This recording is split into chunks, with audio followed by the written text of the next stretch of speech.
নমস্কার। শুভ মাতৃদিবসে সকল মায়েদের প্রতি শ্রদ্ধা জানিয়ে আমি আমার লেখা একটি কবিতা পাঠ করে শোনাচ্ছি।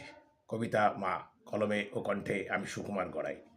মা মানে গোটা পৃথিবী, সংসারের মধ্যমণি। মা মানে জগতের আলো, সংসারের গুণমণি। মা মানে নিরাপদ আশ্রয়, ভালোবাসার ডালি। মা মানে শত আবতার, আদরের থলি। মা মানে বটবৃক্ষ, সংসারের আলো। মা মানে অপার স্নেহ, সবারে রাখেন ভালো।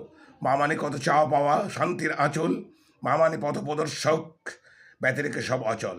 মা মানে সাহসের প্রতীক, গুণের নেই অন্ত। মা মানে কত খুনসুটি, তবুও সদাই শান্ত। মা মানে প্রথম শিক্ষক, শেখাই কতই বলি। মা মানে কত গুণবতী, তার আদেশে চলি। মা মানে হাসি খুশি মন, তবুও কত কাজ। মা মানে মাথায় ঘোমটা, আজও দেখি লাজ। মা মানে বড় আপনজন, সুখ দুঃখের সাথী। মা মানে শান্তির নীড়, সহজেই সমব্যথী। নমস্কার, সবাই ভালো থাকবেন, সুস্থ থাকবেন।